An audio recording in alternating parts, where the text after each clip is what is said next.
ಸದಾಶಿವಸಮಾರಂಭಾಂ ಶಂಕರಾಚಾರ್ಯಮಧ್ಯಮಾಂ ಅಸ್ಮದಾಚಾರ್ಯಪರ್ಯಂತಾಂ ವಂದೇ ಗುರುಪರಂಪರಾಂ. ವಸುದೇವಸುತಂ ದೇವಂ ಕಂಸಚಾಣೂರಮರ್ಧನಂ ದೇವಕೀ ಪರಮಾನಂದಂ ಕೃಷ್ಣಂ ವಂದೇ ಜಗದ್ಗುರುಂ. ಮೂಕಂ ಕರೋತಿ ವಾಚಾಲಂ ಪಂಗುಂ ಲಂಘಯತೆ ಗಿರಿಂ ಯತ್ಕೃಪಾತಮಹಂ ವಂದೇ ಪರಮಾನಂದಮಾಧವಂ. ಓಂ ಸಹನಾ ಭವತು ಸಹನೌ ಭುನಕ್ತು ಸಹ ವೀರ್ಯಂ ಕರವಾವಹೈ ತೇಜಸ್ವಿನಾವಧೀತಮಸ್ತು ಮಾ ವಿದ್ವಿಷಾವಹೈ. ಓಂ ಶಾಂತಿ ಶಾಂತಿ ಶಾಂತಿ.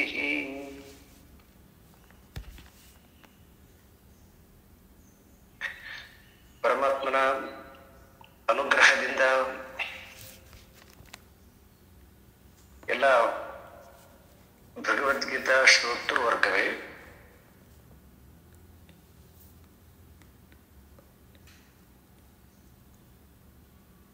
ಈ 13ನೇ ಅಧ್ಯಾಯ ಒಟ್ಟು 6 ಪ್ರಶ್ನೆಗಳನ್ನ ಇದರಲ್ಲಿ ಭಗವಂತ ತಿಳಿಸಿದ್ದಾನೆ. ಮೊದಲನೇದು ಏನಂತಂದ್ರೆ ಕ್ಷೇತ್ರ ಅಂತಂದ್ರೆ ಏನು, ಕ್ಷೇತ್ರಜ್ಞ ಅಂತಂದ್ರೆ ಏನು, ಜ್ಞಾನ ಅಂತಂದ್ರೆ ಏನು, ಜ್ಞೇಯ ಅಂತಂದ್ರೆ ಏನು, ಅದಾದ್ಮೇಲೆ ಪ್ರಕೃತಿ ಅಂತಂದ್ರೆ ಏನು, ಪುರುಷ ಅಂತಂದ್ರೆ ಏನಂತ. ಇಷ್ಟು 8ನೇ ಅಧ್ಯಾಯ ಮತ್ತು ಈ 13ನೇ ಅಧ್ಯಾಯ ಹೆಚ್ಚು ಪ್ರಶ್ನೆಗಳನ್ನ ಉಳ್ಳಂತಹದ್ದು ಒಂದು ರೀತಿಯಿಂದ. ಅದು ಪ್ರಕೃತಿಗೆ ಸಂಬಂಧಪಟ್ಟಿದ್ದಾಗಿರ್ತಕ್ಕಂಥದ್ದು. ಇಲ್ಲಿ ವಿಶೇಷವಾಗಿ ಪುರುಷ ಮತ್ತು ಪ್ರಕೃತಿಯನ್ನ ಇಬ್ಬರನ್ನ ಸೇರಿಸಿ ಪ್ರಶ್ನೆ ಮಾಡಿರ್ತಕ್ಕಂಥದ್ದು, ತತ್ವ ಪ್ರಧಾನವಾಗಿರ್ತಕ್ಕಂಥದ್ದು, ವೇದಾಂತಿಗಳಿಗೆ ಅತ್ಯಂತ ಸಂತೋಷವನ್ನು ಕೊಡ್ತಕ್ಕಂತಹ ಅಧ್ಯಾಯ ಅಂತ. ಮತ್ತೆ ಸಾಧಕರಿಗೆ ಅತ್ಯಂತ ಮಾರ್ಗದರ್ಶನವನ್ನು ನೀಡುವಂತಹ ಅಧ್ಯಾಯ. ಅಮಾನಿತ್ವ ಮದಂಬಿತ್ವಂ ಅಹಿಂಸಾ ಕ್ಷಾಂತಿ ರಾಜ್ಯಮಂ ಆಚಾರ್ಯೋಪಾಸನಂ ಶೌಚಂ ಸ್ಥೈರ್ಯಮಾತ್ಮ ವಿನಿಗ್ರಹ. ಈ ಎಲ್ಲ ಶ್ಲೋಕಗಳು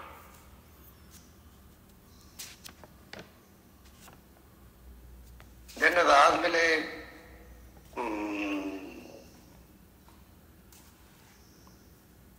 ಈ ನಿರ್ಗುಣ ನಿರಾಕಾರ ನಿರವಯವನಾಗಿರ್ತಕ್ಕಂತಹ ಪರಮಾತ್ಮನನ್ನ ಬಹಿರಂತಶ್ಚ ಭೂತಾನಾಂ ಅಚರಂ ಚರಮೇವ ಚ ಜ್ಯೋತಿಷಾಮಿಪಿ ತಜ್ಜ್ಯೋತಿ ತಮಸಃ ಪರಮುಚ್ಯತೆ ಜ್ಞಾನಂ ಜ್ಞೇಯಂ ಜ್ಞಾನಗಮ್ಯಂ ಹೃದಯ ಸರ್ವಸ್ಯ ವಿಷ್ಟಿತಂ ವಿದಿತಂತ. ಈ ಅಮಾನಿತ್ವ ಮದಂಬಿತ್ವಂ ಅಹಿಂಸಾ ಕ್ಷಾಂತಿ ರಾಜ್ಯವಂ ಅಲ್ಲಿ ನಡ್ಕೊಂಡು ಸೋ ಮೈ ಚಾನನ್ಯ ಯೋಗೇನ ಭಕ್ತಿ ವ್ಯಭಿಚಾರಣೆ ವಿವಿಕ್ತ ದೇಶಶೈಲಿತ್ವಂ ಮರತೀರ್ಜನ ಸಂಸದಿ. ಈ 5 ಶ್ಲೋಕಗಳು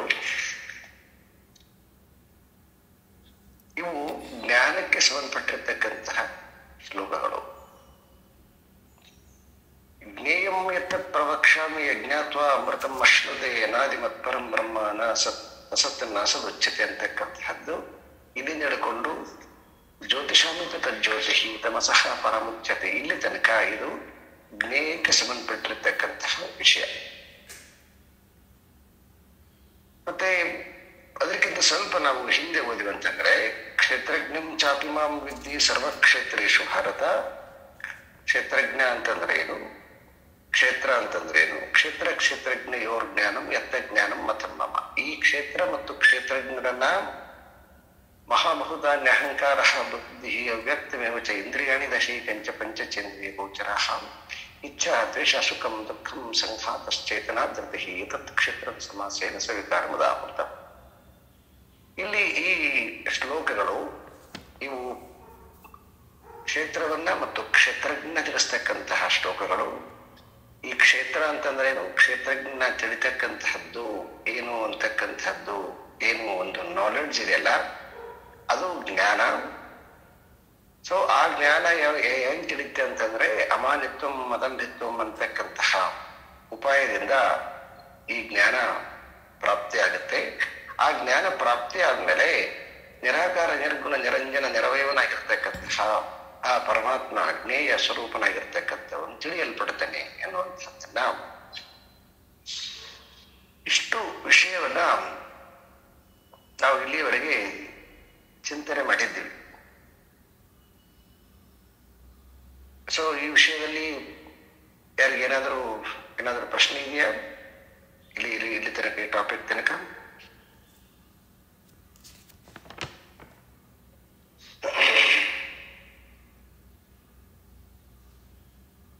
ಇಲ್ಲ ಸರ್.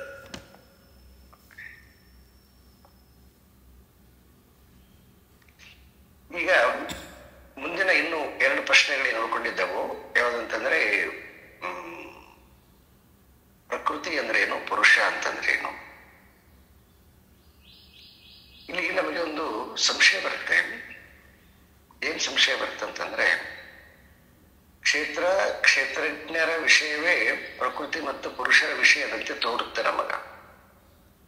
ಯಾಕೆ ಕ್ಷೇತ್ರಜ್ಞ ಹೇಳಿದ ಮೇಲೆ ಮತ್ತೆ ಪ್ರಕೃತಿ ಮತ್ತು ಪುರುಷನ ಹೇಳ್ತಕ್ಕಂಥದ್ದು ಏನು ಅಂತಕ್ಕಂಥದ್ದು ಒಂದಿಷ್ಟು ಮುಂದೆ ಈಗ ನಿಮಗೆ ಬರದೇ ಇದ್ದನು. ಯಾಕಂದ್ರೆ ಈಗ ಬರೀ ತಿಳಿದುಕೊಳ್ಳುವ ಒಂದು ಮಟ್ಟದಲ್ಲಿರುವಾಗ ತಿಳ್ಕೊಳ್ಳೋದ್ರಲ್ಲಷ್ಟೇ ಇರುತ್ತೆ ಬಿಟ್ರೆ ವಿರುದ್ಧ ಹೇಗಾಗುತ್ತೆ, ಸಮನ್ವಯ ಹೇಗಾಗುತ್ತೆ, ಸಾದೃಶ್ಯ ಹೇಗಾಗುತ್ತೆ, ಮತ್ತೆ ವಿಪರ್ಯ ಹೇಗಾಗುತ್ತೆ ಅಂತ ಹೇಳ್ಬಿಟ್ಟು ಇದೆಲ್ಲ ಇನ್ನು ಬುದ್ಧಿಗೆ ಗೋಚರ ಆಗೋದಿಲ್ಲ. ಆದರೂ ಕೂಡ ಇದೆಲ್ಲವನ್ನು ಒಂದ್ ಸ್ವಲ್ಪ ತಲೆ ಹಾಕ್ಬೇಕು. ಯಾಕಂತಂದ್ರೆ ಸುಮ್ಮನೆ ಏನೋ ಯಥಾರ್ಥವಾಗಿ ಓದೋದಲ್ಲ, ಓದುವಾಗ ಒಂದಿಷ್ಟು ಸಂಶಯಾತ್ಮಕವಾಗಿ ಕೂಡ ಬರ್ಬೋದೇನೋ, ಸುಮ್ಮನೆ ಶ್ರದ್ಧೆ ಇರಬಾರ್ದು ಅಂತ. ಶ್ರದ್ಧೆ ಎಲ್ಲಿರ್ಬೇಕು ಅಂತಂದ್ರೆ ಆಚರಣೆಯಲ್ಲಿ ಶ್ರದ್ಧೆ ಇರಬೇಕು. ಅದರ ಆಚರಣೆ ಅಂತಂದ್ರೆ ಏನು ಅಂತ ಇದೆಯಲ್ಲ ಅದರಲ್ಲಿ ಶ್ರದ್ಧೆ ಇರಬಾರ್ದು. ಅದನ್ನ ಸ್ಪಷ್ಟವಾಗಿ ತಿಳ್ಕೊಂಡಿರ್ಬೇಕು. ಆದ್ರೆ ಆಚರಣೆ ಮಾಡುವಾಗ ಶ್ರದ್ಧೆಯಿಂದ ಆಚರಣೆ ಮಾಡಬೇಕು. ನಾವು ಯೋಗದಲ್ಲಿ ಪಾಠ ಮಾಡುವಾಗ ಆಗಿರ್ತೀವಿ. ಥಿಯರಿ ಕ್ಲಾಸಲ್ಲಿ ನಿಮಗೆ ಏನ್ ಸಂಶಯ ಬರುತ್ತಾ ಅಷ್ಟು ಪ್ರಶ್ನೆಗಳನ್ನ ಕೇಳ್ಬೋದು. ಪ್ರಾಕ್ಟೀಸ್ ಮಾಡುವಾಗ ಆ ಬುದ್ಧಿ ಬಿಟ್ಬಿಡ್ಬೇಕು, ಸುಮ್ಮನೆ ಪ್ರಾಕ್ಟೀಸ್ ಮಾಡ್ತಾ ಹೋಗ್ಬೇಕು. ಸುಮ್ಮನೆ ಪ್ರಾಕ್ಟೀಸ್ ಅಂದ್ರೆ ಏನನ್ನ ತಿಳ್ಕೊಂಡಿದ್ದೀರೋ ಆ ತಿಳ್ಕೊಂಡಿರೋ ಜ್ಞಾನದ ಮೇಲೆ ಪ್ರಾಕ್ಟೀಸ್ ಮಾಡ್ತಾ ಹೋಗ್ಬೇಕು.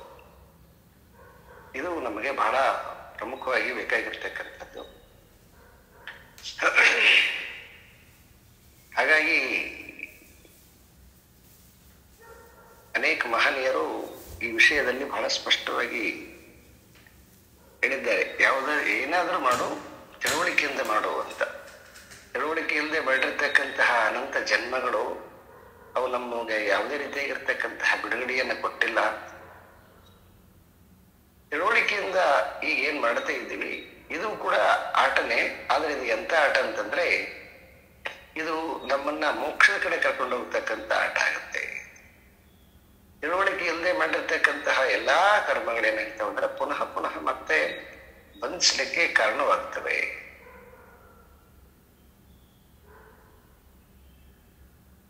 ಈ ವಿಷಯವನ್ನ ತಗೊಂಡು ಇಲ್ಲಿ ನಮಗೆ ಒಂದ್ ಸ್ವಲ್ಪ ಸಂಶಯವನ್ನ ಎತ್ತುಕೊಂಡು ಡಿಸ್ಕಸ್ ಮಾಡಿದಂತ. ಯಾಕಂದ್ರೆ ಈ ಪ್ರಕೃತಿ ಮತ್ತು ಪುರುಷ ಅಂತಕ್ಕಂಥದ್ದು ಏನು ಒಂದು 19ನೇ ಶ್ಲೋಕ ಇದೆ, ಅದೊಂದು ಸ್ವಲ್ಪ ಡಿಸ್ಕಷನ್ ರೂಪದಲ್ಲಿದೆ. ಅದನ್ನ ನೋಡೋದಕ್ಕಿಂತ ಮೊದಲು ಈಗ ನಾವು ಇತಿ ಕ್ಷೇತ್ರಂ ತಥಾ ಜ್ಞಾನಂ ಜ್ಞೇಯಂ ಚೋಕ್ತಂ ಸಮಾಸತಃ ಮದ್ಭಕ್ತ ಏತದ್ವಿಜ್ಞಾಯ ಮದ್ಭಾವಾಯೋಪಪದ್ಯತೆ.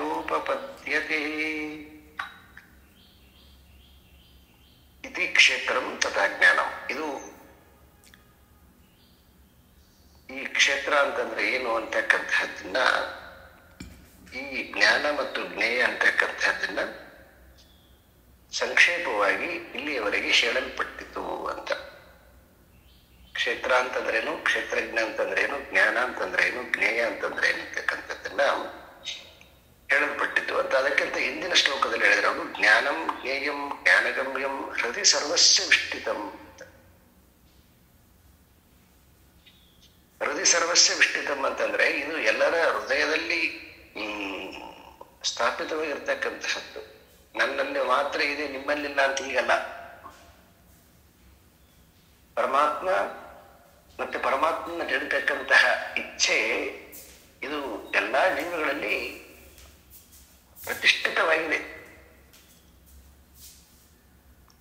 ಯಾವಾಗಿದು ಓಪನ್ ಆಗುತ್ತೆ ಅಂತಂದ್ರೆ, ಯಾವಾಗ ಪರೀಕ್ಷೆ ಲೋಕ ಅಂತ ಆ ಜೀವಿ ಆ ಕೆಲಸವನ್ನ ಮಾಡ್ತಾ ಇಷ್ಟದ ಕೆಲಸ ಇನ್ನೇನಾದ್ರೂ ಇಲ್ವಾ ಅಂತಕ್ಕಂಥದ್ದು ಯಾವಾಗ ಅದರೊಳಗಡೆಗೆ ವಿಚಾರ ಅಂತಕ್ಕಂಥದ್ದು ಎಲ್ಲಿಂದ ಮೂಡುತ್ತೆ ಅಂದ್ರೆ ಅದು ಆತ್ಮನಿಂದನೇ ಮೂಡುತ್ತೆ ಅಂತ. ಆತ್ಮನಿಂದನೇ ಮೂಡುತ್ತೆ. ಮತ್ತೆ ಇನ್ನೊಬ್ರು ಯಾರಾದ್ರು ಹೇಳೋದು ಬೇಡವಾ ಅಂತಂದ್ರೆ, ಇನ್ನೊಬ್ರು ಹೇಳೋದು ನೆನಪು ಮಾಡೋಕ್ಕೋಸ್ಕರ ಅಷ್ಟೇನೆ. ನೆನಪು ಮಾಡಿದ ತಕ್ಷಣಕ್ಕೆ ಅವನಲ್ಲಿ ಜಾಗೃತ ಆಗತ್ತಂತಲ್ಲ.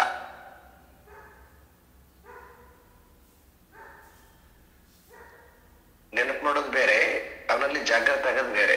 ಇದು ಬಹಳ ಮುಖ್ಯವಾಗಿರ್ತಕ್ಕಂಥ. ಹಾಗಾಗಿ ಈ ಎಲ್ಲರ ಹೃದಯದಲ್ಲಿ ಪ್ರತಿಷ್ಠಿತವಾಗಿರ್ತಕ್ಕಂತಹ ಈ ಪರಮಾತ್ಮ ಮತ್ತು ಪರಮಾತ್ಮನ ತಿಳಿತಕ್ಕಂತಹ ಜ್ಞಾನ ಇದು ಸರ್ವರಲ್ಲಿ ಅಧಿಷ್ಠಾತವಾಗಿದೆ. ಮತ್ತೆ ಇದು ಜ್ಞಾನ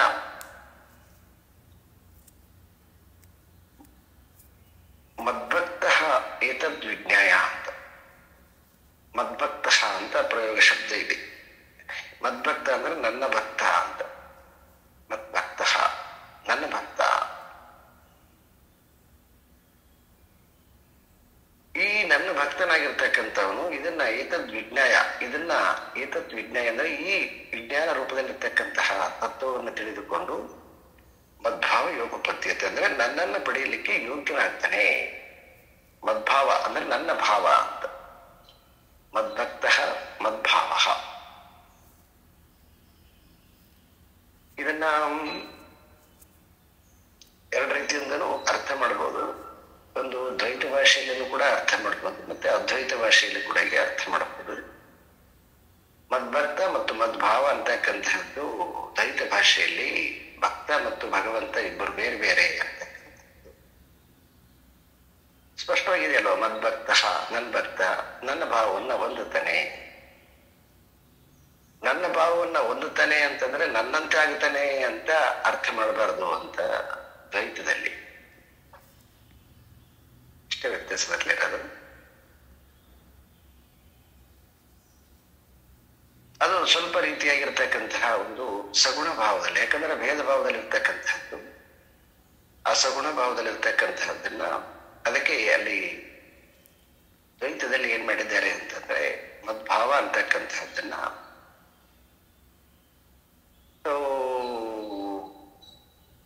ನಾಲ್ಕು ವಿಶೇಷವಾಗಿರ್ತಕ್ಕಂತಹ ಒಂದು ಸ್ಥಾನಗಳನ್ನ ಕೊಟ್ಟಿದ್ದಾರೆ.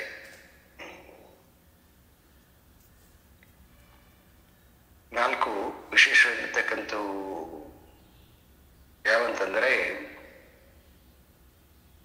ಸುಮಾರು ಸಾರಿ ಹೇಳ್ತಾ ಇರ್ತಲ್ರಿ, ಯಾವ್ಯಾವು ನಾಲ್ಕು ಸ್ಥಾನಗಳು?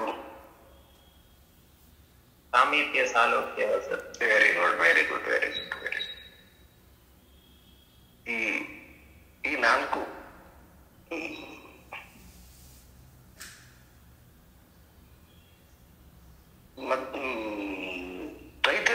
ದ್ವೈತ ಸಾಹಿತ್ಯ ಅದು ತಿಳ್ಕೊಳ್ಳೋಕೆ ಬಹಳ ಚೆನ್ನಾಗಿದೆ. ಅದು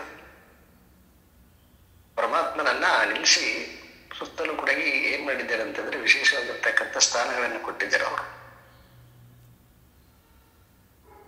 ಸೊ ಅವನ ಆಶ್ರಯದಲ್ಲಿ ಅಂದ್ರೆ ಅವನ ಒಂದು ಕಕ್ಷೆಯಲ್ಲಿ ಅವನ ಸುತ್ತ ಅಂತ, ಹೆಂಗ ಒಬ್ಬ ಒಂದು ಚೀಫ್ ಮಿನಿಸ್ಟರ್ ಮನೆಗೆ ಒಬ್ಬ ಸೆಕ್ಯೂರಿಟಿ ಇರ್ತಾರಂತಂದ್ರೆ ಅವನು ಸೇಫ್ ಆಗಿರ್ತಾನೆ ಅಂತ. ಯಾಕಂದ್ರೆ ಅದ್ರ ಸುತ್ತ ಅಷ್ಟು ಸೆಕ್ಯೂರಿಟಿ ಇರ್ತದೆ ಅಂತಂದ್ರ.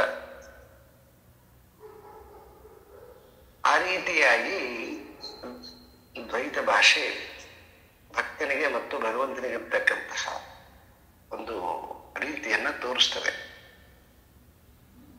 ಆದ್ರೆ ವೇದಾಂತ ಅಂದ್ರೆ ಅದ್ವೈತ ಇಲ್ಲಿ ಇದೊಂದು ಸ್ವಲ್ಪ ಭಿನ್ನ ಮಾಡುತ್ತೆ. ಏನ್ ಭಿನ್ನ ಮಾಡುತ್ತೆ ಅಂತಂದ್ರೆ, ಯಾವ ಜ್ಞಾನ ಇದೆಯೋ ಆ ಜ್ಞಾನವನ್ನ ತಿಳಿದಿರ್ತಕ್ಕಂಥವನು ಜ್ಞಾನ ಸ್ವರೂಪನಾಗ್ತಾನೆ. ಇಲ್ಲಿ ಸಗುಣ ಉಪಾಸನೆಯನ್ನ ತೆಗೆದು ಬಿಡ್ತದೆ, ಇಲ್ಲಿ ನಿರ್ಗುಣ ಉಪಾಸನೆಯನ್ನ ಇಡ್ತದೆ. ಬಹಳ ಡಿಸ್ಕಷನ್ ತುಂಬಾ ಜೋರಿದೆ, ಅದು ಸಬ್ಜೆಕ್ಟ್ ಬೇರೆ ಬೇರೆ ಇದೆ. ಯಾಕಂದ್ರೆ ಎರಡು ದರ್ಶನಗಳೇ, ಎರಡು ದರ್ಶನಗಳು. ಮತ್ತೆ ದರ್ಶನಗಳನ್ನ ಹಿಡ್ಕೊಂಡು ಹೋದಾಗ ಅದು ಆ ದರ್ಶನ ಸರಿಯಾಗುತ್ತೆ, ಈ ದರ್ಶನ ಸರಿಯಾಗುತ್ತೆ. ದಟ್ ಇದು ಅದು ನನ್ನ ವಿಚಾರ ಅಲ್ಲ, ಇದು ತಪ್ಪು ಇದು ಸರಿ ಅಂತಲ್ಲ. ಅಂದ್ರೆ ಸ್ವಲ್ಪ ಡಿಫ್ರೆನ್ಸಿಯೇಷನ್ ಏನ್ ಅಂತಕ್ಕಂಥದ್ದು ಸ್ವಲ್ಪ ತಿಳ್ಕೊಂಡಿರ್ಬೇಕು. ಆದ್ರೆ ಈ ಎರಡೂ ದರ್ಶನಗಳಲ್ಲಿ ಅಂತಿಮವಾಗಿ ಏನು ಅಂತಂದ್ರೆ, ಭಕ್ತ ಅಂತಕ್ಕಂಥ ಶಬ್ದದಲ್ಲಿ ಅವನು ಭಕ್ತ ಅಂತ ಹೆಂಗ್ ನಿರ್ಧಾರ ಮಾಡಬೇಕು ಅಂತಂದ್ರೆ, ಅವನು ದುಃಖದಿಂದ ವಿಮುಕ್ತನಾಗ್ಬೇಕು. ಅವನು ಅದರಲ್ಲಿ ಸೇರ್ಕೊಳ್ಳಿ ಅಥವಾ ಕಕ್ಷೆಯಲ್ಲಿರಲಿ, ಹೇಗಾರಿರ್ಲಿ. ಕ್ವಾಲಿಟಿ ಏನಿರ್ಬೇಕು ಮದ್ಭಕ್ತನಿಗೆ ಅಂತಂದ್ರೆ, ಅವನು ದುಃಖರಹಿತನಾಗಿರ್ಬೇಕು. ಮತ್ತೆ ಅವನು ಸ್ವಯಂ ಅವನ ಯೋಚನೆಗಳೆಲ್ಲವೂ ಕೂಡ ಪರಮಾತ್ಮನ ಯೋಚನೆಗಳಾಗ್ಬೇಕು. ಪರಮಾತ್ಮ ಯೋಚನೆಗಳಾದಾಗ, ಮನಸ್ಸು ಪರಮಾತ್ಮ ಆದಾಗ, ಅದು ಆಚೆ ಇದ್ದರಷ್ಟೇ, ಸಮೀಪ ಇದ್ದರಷ್ಟೇ, ಒಂದಾದರಷ್ಟೇ ಅಂತ ವೇದಾಂತ ಪರಿಭಾಷೆ ಇದು. ಇಲ್ಲಿ ನಮಗೆ ಎಲ್ಲಿ ಭಿನ್ನ ಅದಂದ್ರೆ, ಶರೀರದಿಂದ ಭಿನ್ನತ್ವ ಇದೆ. ಆದರೆ ಮನಸ್ಸು ಯಾವಾಗ, ಇಲ್ಲಿ ಮನುಷ್ಯನಿಗೆ ಬಹಳ ಪ್ರಮುಖವಾಗಿರ್ತಕ್ಕಂಥದ್ದು ಮನಸ್ಸು. ಮನಸ್ಸು ಯಾವಾಗ ಅದರ ಭಾವ ಹೊಂದುತ್ತೆ, ಮನಸ್ಸಿಗೆ ಆಕಾರ ಇಲ್ಲ,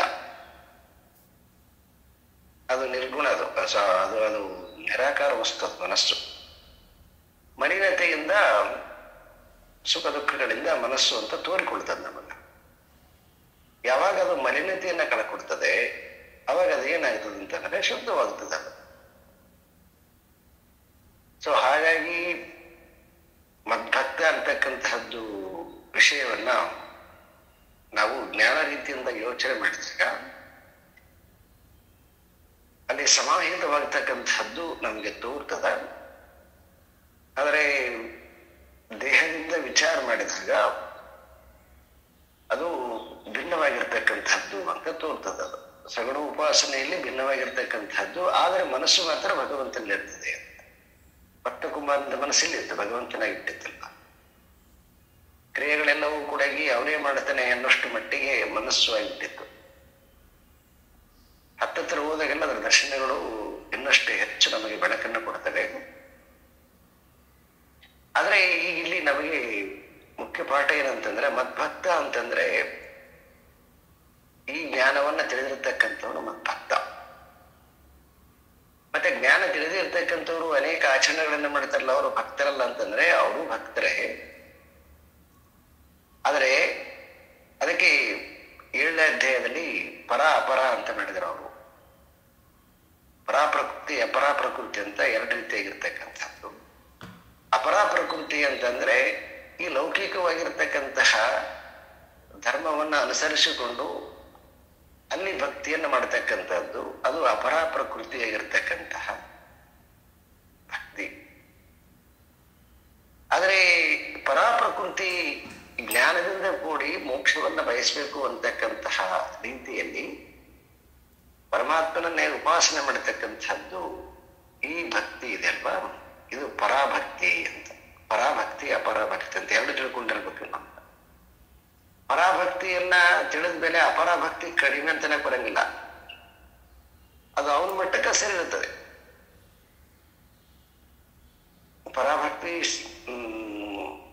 ಅದಕ್ಕೆ ಚಾಯ್ಸ್ ಎರಡನೇದ ನಿನಗೆ, ನೀನು ಪರದ ಕಡೆ ಹೋಗ್ತೀವಿ ಅಪರದ ಕಡೆ ಹೋಗ್ತೀವಿ ಅಂತ. ಹಾಗಾಗಿ ನಾವು ಜ್ಞಾನ ಬಂದ ಮೇಲೆ ಇದು ಸರಿ ಇದು ತಪ್ಪು ಅಂತ ಹೊರಟೋಗ್ಬೇಕು. ಯಾಕಂತಂದ್ರೆ ಈ ಮುಂದೆ ಟಾಪಿಕ್ ಅನ್ನು ಹೇಳ್ತಾರ, ಇಲ್ಲಿ ಯಾವುದೂ ಕೂಡ ಪರಮಾತ್ಮನಿಗಿಂತ ಭಿನ್ನವಾಗಿರ್ತಕ್ಕಂಥದ್ದು ಯಾವುದು ಇಲ್ಲ, ಎಲ್ಲವೂ ಪರಮಾತ್ಮನಾಗಿರುವಾಗ ಅನೇಕ ರೀತಿಯಾಗಿರ್ತಕ್ಕಂಥ ದರ್ಶನಗಳು ಮತ್ತೆ ಅನೇಕ ರೀತಿಯಾಗಿರ್ತಕ್ಕಂತಹ ದರ್ಶನನ ಪಡೆದುಕೊಳ್ಳಬೇಕಾಗಿರ್ತಕ್ಕಂತಹ ಆಚರಣೆಗಳು. ಈಗ ಹೆಂಗ ನಾವು PUC ಆದ್ಮೇಲೆ ಕೆಲವೊಬ್ರು ಮೆಡಿಕಲ್ಗೆ ಹೋಗ್ತಾರೆ, ಕೆಲವೊಬ್ರು ಸೈನ್ಸ್ಗೆ ಹೋಗ್ತಾರೆ, ಕೆಲವೊಬ್ರು BComಗೆ ಹೋಗ್ತಾರೆ. ಈಜೆ ಚಾಯ್ಸ್ ಅದ. ಒಟ್ಟಾರೆ ಕೊನೆಗೆ ಏನು ಸಂಪಾದನೆ ಮಾಡ್ಬೇಕು. ಇದು ಕಡಿಮೆ ಇದು ಹೆಚ್ಚಂತಲ್ಲ. ಆ ರೀತಿಯಾಗಿ ಇಲ್ಲಿ ದರ್ಶನಗಳು ಅನೇಕದ್ದಾಗಲು ಕೂಡ ಆಚರಣೆಗಳು ಅನೇಕದ್ದಾಗಲು ಕೂಡ ಕೊನೆಗೆ ಎಲ್ಲಾ ದರ್ಶನಗಳ ಇಡೀ ದರ್ಶನಗಳನ್ನು ತಗೊಂಡಿರತ್ತಂದ್ರೆ ಎಲ್ಲಾ ದರ್ಶನಗಳಲ್ಲಿ ದುಃಖ ನಿವೃತ್ತಿ ಅಂತಕ್ಕಂಥದ್ದು ಎಲ್ಲಾ ದರ್ಶನಗಳಲ್ಲಿ ಬರ್ತಕ್ಕಂಥದ್ದು. ಅಪರಾಭಕ್ತಿಯಲ್ಲಿ ದುಃಖ ನಿವೃತ್ತಿ ಇಲ್ಲ, ಅಲ್ಲಿ ಸುಖ ದುಃಖ ಒಟ್ಟೊಟ್ಟಿಗೆ ನಡೀತಾನೆ ಇರ್ತದೆ. ಆದರೆ ಪರಾಭಕ್ತಿಯಲ್ಲಿ ಏನಾಗುತ್ತಂತಂದ್ರೆ ಇಲ್ಲಿ ದುಃಖ ನಿವೃತ್ತಿ ಆಗ್ತದೆ, ಕೇವಲ ಸುಖ ಪ್ರಾಪ್ತಿ ಆಗ್ತದೆ. ಹಾಗಾಗಿ ಈ ಜ್ಞಾನದಿಂದ ಮಾಡತಕ್ಕಂತಹ ಭಕ್ತಿ ಇದು ಅತ್ಯಂತ ಶ್ರೇಷ್ಠವಾಗಿರ್ತಕ್ಕಂಥದ್ದು. ಹಾಗಾಗಿ ಅವನು ನನ್ನ ಭಕ್ತ ಅಂತ. ಬಹುನಾಂ ಜನ್ಮನಾಮಂತೆ ಜ್ಞಾನವಾನ್ ಮಾನ್ ಪ್ರಪದ್ಯತೆ ವಾಸುದೇವ ಸರ್ವಮಿತಿ ಸ ಮಹಾತ್ಮ ಸ ದುರ್ಲಭ ಅಂತ ಈ 7th ಚಾಪ್ಟರ್ಗೆ ಮತ್ತೆ 13th ಚಾಪ್ಟರ್ಗೆ ಒಂದು ಅನ್ಯೋನ್ಯ ಸಂಬಂಧ ಇದೆ. ಅವನು ನಿಜವಾದ ಭಕ್ತ ಅಂತ. ಅಂತಹ ಭಕ್ತ ನನ್ನ ಸ್ವರೂಪವನ್ನೇ ಹೊಂದುತ್ತಾನೆ ಅಂತೇಳಿ ಇಷ್ಟು ವಿಷಯವನ್ನ ಇಲ್ಲಿಗೆ. ಅದಕ್ಕೆ ಇದನ್ನ ಆಚಾರ್ಯ ಶಂಕರರು ಇದನ್ನು ಬರೆಯುವಾಗ ಸರ್ವಸಾಧನ ಅಂತ ನಡೀತಾರೆ ಅವರು. ಸರ್ವಸಾಧನ ಸಂಗ್ರಹಾರ್ಥಂ ಅಂತ, ಅಂದ್ರೆ ಸರ್ವ ಸಾಧನಗಳನ್ನ ಪಡೆದ ಮೇಲೆ ಏನನ್ನ ತಿಳ್ಕೊಳ್ಬೇಕು ಅಂತಹ ವಿಷಯವನ್ನ ಮದ್ಭಕ್ತ ರೂಪದಲ್ಲಿ ಸೇರಿಸಿದ್ದಾರೆ ಅಂತ ಹೇಳ್ಬಿಟ್ಟು.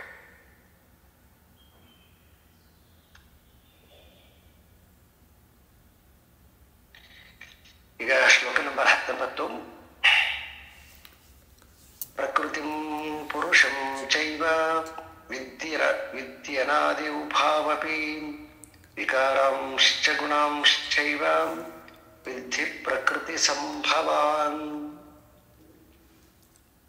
ಪ್ರಕೃತಿಂ ಪುರುಷಂ ಚೈವ ವಿದ್ಧಿ ಅನಾದಿ ಉಭಾವಪಿ ವಿಕಾರಾಂಶ್ಚ ಗುಣಾಂಶ್ಚೈವ ವಿಕಾರಾಂಚ ಗುಣಾಂಚ ಏವ ವಿದ್ಧಿ ಪ್ರಕೃತಿ ಸಂಭವಾನ್.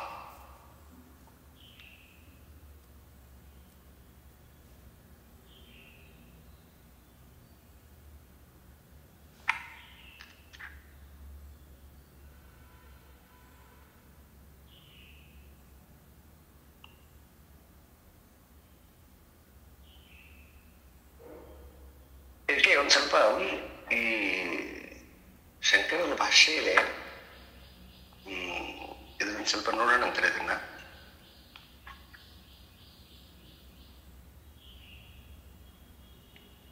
ತತ್ರ ಸಪ್ತಮೇ ಈಶ್ವರಸ್ಯ ದ್ವೇ ಪ್ರಕೃತಿ ಉಪನ್ಯಸ್ತೆ ಪರಾಪರೆ ಕ್ಷೇತ್ರ ಕ್ಷೇತ್ರಜ್ಞ ಲಕ್ಷಣೆ ಏತದ್ಯೋನೀನಿ ಭೂತಾನಿ. ಸೊ 7th ಚಾಪ್ಟರ್ಲಿ ಏತದ್ಯೋನೀನಿ ಭೂತಾನಿ ಅಂದ್ರೆ ನನ್ನ ಪ್ರಕೃತಿಯನ್ನ ಯೋನಿಯನ್ನಾಗಿ ಮಾಡಿಕೊಂಡು ನಾನು ಈ ಜಗತ್ತನ್ನ ಸೃಷ್ಟಿ ಮಾಡಿದೆ ಅಂತಕ್ಕಂಥದ್ದು ಹೇಳಿದ್ದಾರೆ. ಇತೀಚ ಉತ್ತಮ ಕ್ಷೇತ್ರ ಕ್ಷೇತ್ರಜ್ಞ ಪ್ರಕೃತಿ ದ್ವಯ ಯೋನಿತ್ವ ಕಥಂ ಭೂತಾನಾಂ ಇತಿ ಅಯಂ ಅರ್ಥ ಅಧುನಾ ಉಚ್ಯತೆ ಅಂತ. ಈ ಯಾವುದನ್ನ ಪರ ಮತ್ತು ಅಪರ ಪ್ರಕೃತಿ ಅಂತ ಏನ್ ಕರೆದಿವಿ ನಾವು, ಸೊ ಹಾಗೆ ಇಲ್ಲಿ ಕ್ಷೇತ್ರಜ್ಞ ಮತ್ತು ಕ್ಷೇತ್ರ ಅಂತ ಹೇಳ್ಬಿಟ್ಟು ಈ ಪರ ಅಪರ ಪ್ರಕೃತಿಗಳು, ಈ ಎಲ್ಲಾ ಪ್ರಕೃತಿಗಳು ಎಲ್ಲಿಂದ ಉಂಟಾದವು ಅಂತಂದ್ರೆ ಭೂತಗಳಿಂದ ಉಂಟಾದವು. ಮಹಾಭೂತಾನ್ಯ ಅಹಂಕಾರ ಭೂಮಿರಾಪೋ ನಲವಾಯು ಕಂ ಮನೋಬುದ್ಧಿರೇವ ಚ 7ನೇ ಅಧ್ಯಾಯ. ಈ ಭೂತಗಳಿಂದ ಸೃಷ್ಟಿಯಾಗಿರ್ತಕ್ಕಂಥದ್ದು ಪ್ರಕೃತಿ ಅಂತಕ್ಕಂಥದ್ದು ಗೊತ್ತಾಗುತ್ತೆ. ಆದ್ರೆ ಈ ಅಧ್ಯಾಯದಲ್ಲಿ ಏನ್ ಮಾಡ್ತಾ ಇದ್ದಾರೆ ಅಂತಂದ್ರೆ ಪ್ರಕೃತಿ ಪುರುಷಂ ಚೈವ ವಿದ್ಯೆ ಅನಾದಿ ಉಭಾಪಿ ಅಂತ ಹೇಳ್ತಾರೆ ಅವರು.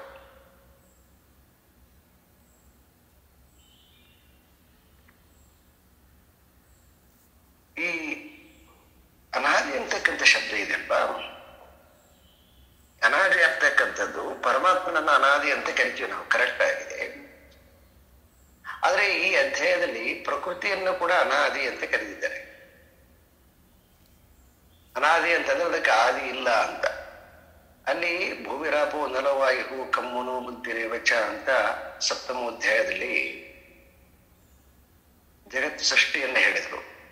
ಹಾಗೆ ಇಲ್ಲಿ 13ನೇ ಅಧ್ಯಾಯದಲ್ಲಿ ಮಹಾಭೂತಾನ್ಯ ಅಹಂಕಾರ ಬುದ್ಧಿ ಅವ್ಯಕ್ತಮೇವಚ ಅಂತ ಇಲ್ಲಿ ಕೂಡ ಹೇಳಿದರು. ಅಲ್ಲಿ ಸೃಷ್ಟಿಯ ಕ್ರಮವನ್ನು ಹೇಳಿದ್ದಾರೆ. ಮತ್ತೆ ಈಗ ಇಲ್ಲಿ ಏನ್ ಹೇಳ್ತಾ ಇದ್ದಾರೆ ಅಂತಂದ್ರೆ ಸೃಷ್ಟಿ ಆಗೇ ಇಲ್ಲ ಅಂತ ಹೇಳ್ತಾರ.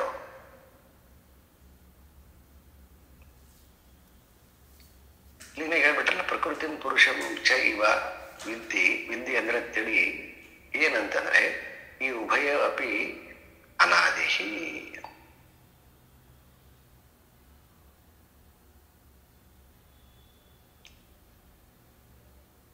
ಇದನ್ನೊಂದು ಸ್ವಲ್ಪ ನಾವು ಕ್ಲೀನಾಗಿ ಅರ್ಥ ಮಾಡಿಕೊಳ್ಬೇಕು. ಈ ಜಗತ್ತು ಉತ್ಪತ್ತಿ ಅಂತಕ್ಕಂತಹದ್ದು ಎಲ್ಲ ಉಪನಿಷತ್ತುಗಳಲ್ಲಿ ಕೂಡ ವಿಶೇಷವಾಗಿ ಬರುತ್ತೆ. ಸುಮಾರು ಉಪನಿಷತ್ತುಗಳಲ್ಲಿ ನಾವು ನೋಡಿದ್ದೀವಿ. ತೈತರೇಯ ಇರ್ಬೋದು, ಮುಂಡಕ ಇರ್ಬೋದು, ಚಾಂದೋಗ್ಯ ಇರ್ಬೋದು. ವಿಶೇಷವಾಗಿ ಎಲ್ಲ ಉಪನಿಷತ್ತುಗಳಲ್ಲಿ, ಗೀತೆಯಲ್ಲಿ ಕೂಡ ನೋಡಿದ್ದೀವಿ. ಮತ್ತೆ ನೀವು ಯಾರಾದ್ರೂ ಬೇರೆ ದರ್ಶನಕಾರರು ತಗೊಂಡ್ರದನ್ನು ಕೂಡ ಅವರು ಕೂಡ ಈ ಜಗತ್ತನ್ನ ಹೆಂಗ್ ಉತ್ಪತ್ತಿ ಆಯ್ತಂತಕ್ಕಂತಹದ್ದನ್ನ, ಅಣುವಿಂದ ಉತ್ಪತ್ತಿ ಆಗ್ತಕ್ಕಂಥದ್ದು, ಇದನ್ನ ಬೇರೆ ಬೇರೆ ರೀತಿಯಾಗಿ ಅನೇಕ ರೀತಿಯಾಗಿ ಪ್ರಕೃತಿಯಿಂದಾಗಿರ್ತಕ್ಕಂತಹದ್ದು, ಮನಸ್ಸಿನಿಂದಾಗಿರ್ತಕ್ಕಂಥದ್ದು ಅಂತ ಈಗೆಲ್ಲ ನಾವು ಪಂಚದಶಿಯಲ್ಲಿ ಡಿಸ್ಕಷನ್ ಮಾಡಿದ್ದೀವಿ.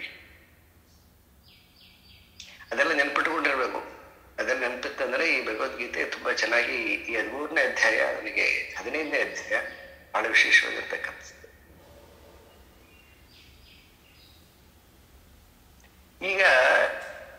ಈಗ ಭಗವಂತ ಹೇಳ್ತಾ ಇದ್ದಾನೆ, ಇದು ಎರಡು ಕೂಡ ಆದಿ ಅಂತ ಇರ್ತಕ್ಕಂಥದ್ದು. ಪರಮಾತ್ಮನಿಗಂತೂ ಅನಾದಿ ಅಂತ ಕರಿತೀವಿ ನಾವು, ಪ್ರಕೃತಿ ಕೂಡ ಅನಾದಿ ಅಂತ.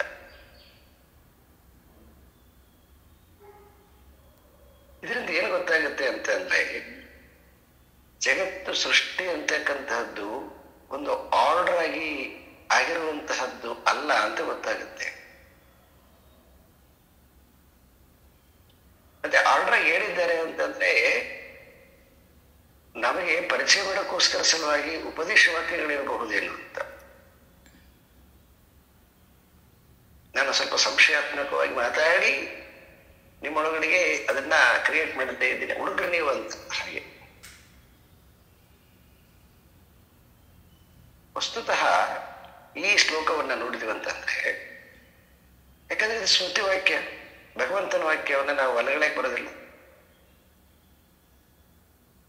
ಮತ್ತೆ 7th ಚಾಪ್ಟರ್ ಅಲ್ಲಿ ಮತ್ತೆ ಈ 13th ಚಾಪ್ಟರ್ ಅಲ್ಲಿ ಜಗದ್ ಉತ್ಪತ್ತಿಯನ್ನು ಹೇಳಿದ್ದಾರೆ ಅಂತಂದ್ರೆ ಅರ್ಥ ಏನಂತ ಮಾಡ್ಬೇಕು ಅಂತಂದ್ರೆ, ಈ ಭೂತ ಪ್ರಪಂಚದಲ್ಲಿ ಇಂದ್ರಿಯಜನ್ಯ ಜ್ಞಾನದಲ್ಲಿ ಇರತಕ್ಕಂಥ ನಮಗೆ ತಿಳಿಸಕ್ಕೋಸ್ಕರ ಸಲುವಾಗಿ ಒಂದು ಪ್ರಕ್ರಿಯೆಯನ್ನ ಕೊಟ್ಟಿರ್ಬೇಕು, ಉಪದೇಶ ವಾಕ್ಯ ಇರಬೇಕು. ಆದ್ರೆ ಸಿದ್ಧಾಂತ ವಾಕ್ಯಕ್ಕೆ ಬಂದಿವ ಅಂತಂದ್ರೆ ಯಾವುದೇ ರೀತಿಯಾಗಿರ್ತಕ್ಕಂತಹ ಉತ್ಪತ್ತಿ ಇಲ್ಲ. ಮತ್ತೆ ಈ ವಿರುದ್ಧ ಕಾಣಿಸದಲ್ವಾ, ಒಂದು ನಿರಾಕಾರವಾಗಿರ್ತಕ್ಕಂಥದ್ದು, ಇನ್ನೊಂದು ಆಕಾರವಾಗಿರ್ತಕ್ಕಂಥದ್ದು, ಇನ್ನೊಂದು ಗುಣರಹಿತವಾಗಿರ್ತಕ್ಕಂಥದ್ದು, ಇನ್ನೊಂದು ಗುಣಸಹಿತವಾಗಿರ್ತಕ್ಕಂಥದ್ದು, ಇನ್ನೊಂದು ವರ್ಣರಹಿತವಾಗಿರ್ತಕ್ಕಂಥದ್ದು, ಇನ್ನೊಂದು ವರ್ಣ ಸಹಿತವಾಗಿರ್ತಕ್ಕಂಥದ್ದು, ಒಂದು ಅವಸ್ಥೆಗೆ ಅತೀತವಾಗಿರ್ತಕ್ಕಂಥದ್ದು, ಇನ್ನೊಂದು ಅವಸ್ಥೆಗೆ ಒಳಪಟ್ಟಿರ್ತಕ್ಕಂಥದ್ದು, ಕಾಲಾದೇಶಕ್ಕೆ ಅತೀತವಾಗಿರ್ತಕ್ಕಂಥದ್ದು, ಕಾಲಾದೇಶಕ್ಕೆ ಬದ್ಧವಾಗಿರ್ತಕ್ಕಂಥದ್ದು. ಹೀಗೆ ಅನೇಕ ಸಂಗತಿಗಳಲ್ಲಿ ಈ ದ್ವಿಮುಖ ಕಾಣುತ್ತೆ, ನಮಗೆ ಎರಡು ಮುಖ ಕಾಣುತ್ತದೆ.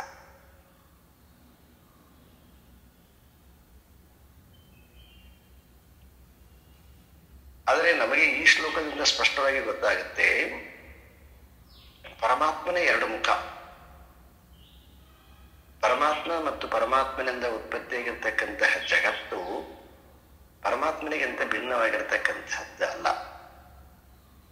ಹಾಗಾಗಿ ಯಾವಾಗಲಿಂದ ಪರಮಾತ್ಮ ಇದಾನೋ ಅವಾಗಲಿಂದ ಜಗತ್ತಿದೆ ಅಂತ ಅರ್ಥ. ಯಾವಾಗಲಿಂದ ಇದೆ ಅಂತಂದ್ರೆ ಅದು ಅನಾದಿ ಅಂತ, ಇವಾಗಂತಿಲ್ಲ ಅದು.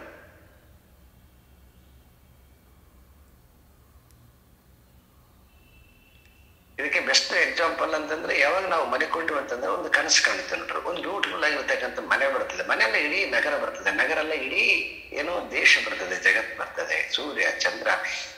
ಎಷ್ಟು ಯಾವಾಗ ಉತ್ಪತ್ತಿ ಅದು ಅವೆಲ್ಲ ಯಾರು ಉತ್ಪತ್ತಿ ಮಾಡಿದ್ದು? ಒಂದು ಸೆಕೆಂಡ್ ಇಡೀ ಜಗತ್ತು ಕಾಣುತ್ತದಲ್ವ. ಯಾವಾಗ ಫೌಂಡೇಶನ್ ತೆಗೆದ್ರು, ಯಾವಾಗ ಪಿಲ್ಲರ್ ಹಾಕಿದ್ರು,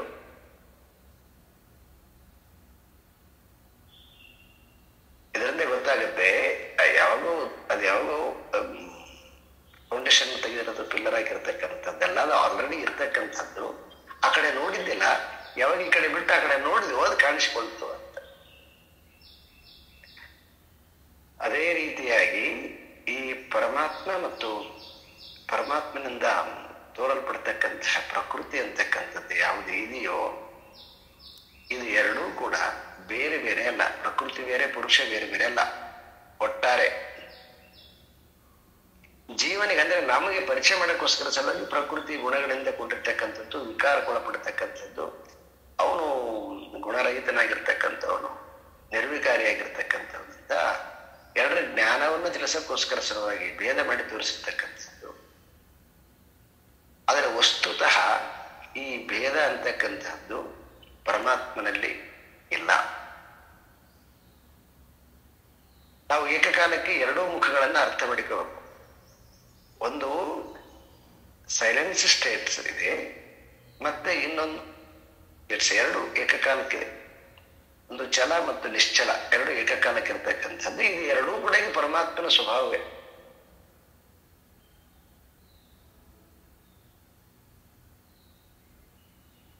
ಬೇರೆ ಬೇರೆ ಇಲ್ಲ.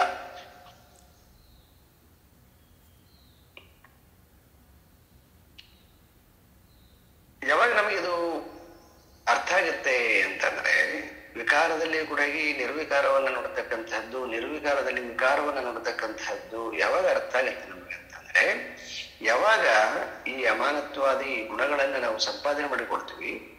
ಸಂಪಾದನೆ ಮಾಡಿಕೊಂಡಾಗ ಯಾವಾಗ ಅದು ತತ್ಸ್ವರೂಪ ಅರ್ಥ ಆಗುತ್ತೋ, ಆ ತತ್ಸ್ವರೂಪವೇ ಬ್ರಹ್ಮಸ್ವರೂಪ ಅಂತಕ್ಕಂಥದ್ದು ಅರ್ಥ ಆಗುತ್ತೆ ಅಂತ ಪಂಚದಶಿಯಲ್ಲಿ ತೃಪ್ತಿದೇವ ಪ್ರಕರಣದಲ್ಲಿ ಇದನ್ನ ತುಂಬಾ ಎಲಾಬ್ರೇಟ್ ಆಗಿ ನೋಡಿದ್ವಿ ನಾವು.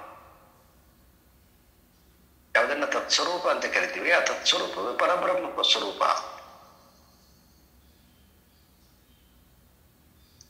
ಸೊ ಇಲ್ಲಿ ನಮಗೆ ಪ್ರಕೃತಿ ಮತ್ತು ಪುರುಷ ಇವರಿಬ್ಬರು ಅನಾದಿ ಅಂತಕ್ಕಂಥ ಶಬ್ದಗಳನ್ನು ನೋಡಿದಾಗ ನಾವು ಇದನ್ನು ಬಹಳ ಸ್ಪಷ್ಟವಾಗಿ ಅರ್ಥ ಮಾಡಿಕೋಬೇಕು. ಈ ಪ್ರಕೃತಿ ಬೇರೆ, ಪುರುಷ ಬೇರೆ ಅಲ್ವೇ ಅಲ್ಲ. ಪುರುಷನೇ ಪ್ರಕೃತಿ ಶಬ್ದ ಅಷ್ಟೇನೆ. ಯಾಕಂದ್ರೆ ನಾವೇನ್ ತಿಳ್ಕೊಂಡಿದ್ವಿ, ಒಂದು ಗುಣ ಆರೋಪ ಮಾಡ್ತೀವಿ, ಎಲ್ಲ ಗುಣ ಆರೋಪ ಮಾಡಾಕಿಲ್ಲ ನಮಗೆ. ಆದ್ರೆ ಸರ್ವಗುಣ ಸಂಪನ್ನ ಅಂತ ಪರಮಾತ್ಮನ ಹೇಳ್ತೀವಿ, ಆದ್ರೆ ಇದನ್ನ ಹೇಳುವಾಗ ತಪ್ಪಾಗಿಬಿಡ್ತದೆ ನಮ್ಗಂದ್ರೆ ಅಲ್ಲಿ ಆರೋಪ ಮಾಡಕ್ ಬರಾಕಲ್ಲ.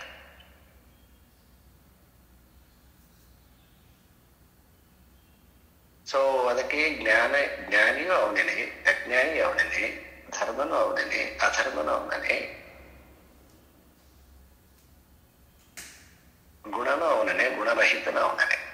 ಯಾಕಂತಂದ್ರೆ ಜನ್ಮಾದ್ಯಸ್ಯತಃ ಈ ಜಗತ್ತಿಗೆ ಆದಿ ಮತ್ತು ಅಂತ್ಯನಾಗಿರ್ತಕ್ಕಂಥವನು, ಎಲ್ಲವನ್ನ ಉತ್ಪತ್ತಿ ಮಾಡಿರ್ತಕ್ಕಂಥವನು, ಅವನಿಲ್ಲದೆ ಯಾವುದೇ ರೀತಿಯಾಗಿರ್ತಕ್ಕಂಥದ್ದು ಇಲ್ಲವೇ ಇಲ್ಲ ಅಂತ ನೋಡಿದಾಗ ಇದೆಲ್ಲವೂ ಕೂಡ ಬ್ರಹ್ಮಮಯವೇ ಅಂತ.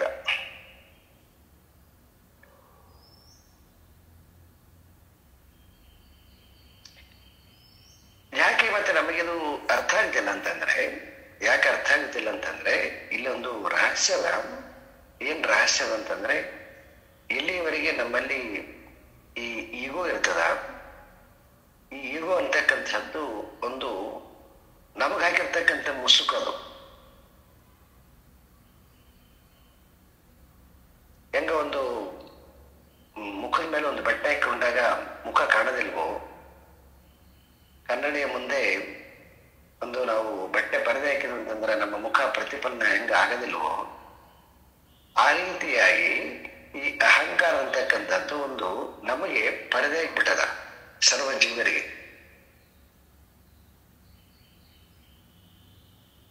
ಈ ಪರದೆ ಇರೋದ್ರಿಂದ ನಮಗೆ ಅದರ ರಿಯಾಲಿಟಿ ಗೊತ್ತಾಗುತ್ತಿಲ್ಲ. ಹಾಗಾಗಿ ಯಾರು ಪರದೆಯನ್ನು ತೆಗಿತಾರ, ಆ ಪರದೆಯನ್ನು ತೆಗೆದಾಗ ಗೊತ್ತಾಗುತ್ತೆ ಎಲ್ಲವೂ ಕೂಡ ಬ್ರಹ್ಮಸ್ವರೂಪ ಅಂತಕ್ಕಂಥದ್ದು.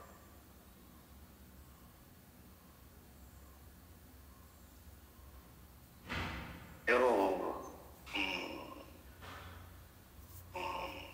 ಮಹಾದೇವಪ್ಪ ಅವರೇ, ದೇವದ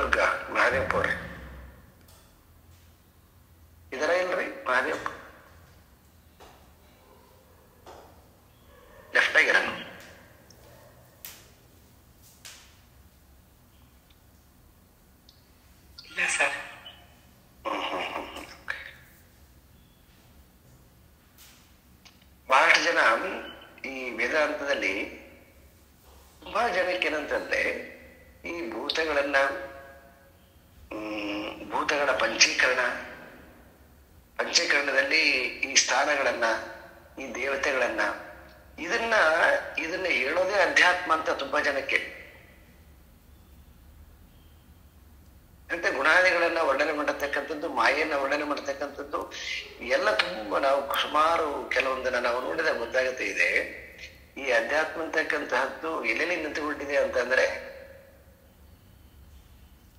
ಅದು ಯಾವುದು ಕೂಡ ಅದು ಅಲ್ವೇ ಅಲ್ಲ, ಅದೆಲ್ಲವೂ ಕೂಡ ಅಧ್ಯಾತ್ಮ ಅಂತ ಕನ್ಸಿಡರ್ ಆಗಿಬಿಟ್ಟದೆ.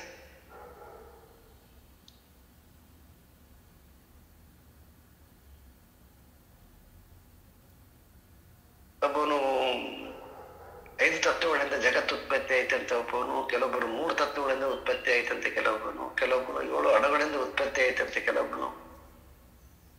ನಾವು ಅದೆಲ್ಲ ತಿಳ್ಕೊಳ್ಳೋದು ಚೆನ್ನಾಗಿದೆ. ಅದು 25 ತತ್ವಗಳಿಂದ ಅಂತ ಒಬ್ರು, 36 ತತ್ವಗಳಿಂದ ಅಂತ ಒಬ್ರು, 72 ತತ್ವಗಳಿಂದ ಒಬ್ರು, 125 ತತ್ವಗಳಿಂದ ಒಬ್ರು ಅಂತ ಹೇಳಿ ಇದು ದೊಡ್ಡ ಮಾಲ್ ಇದ್ದಂಗೆ ಇದು ಸಬ್ಜೆಕ್ಟ್ ಇದು.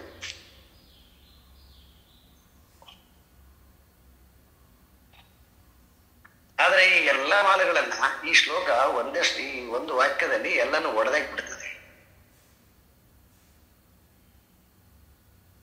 ಪ್ರಕೃತಿಂ ಪುರುಷಂ ಚ ಇವ ವಿದ್ಧಿ ಅನಾದಿ ಉಭಯಂ ಅಪಿ.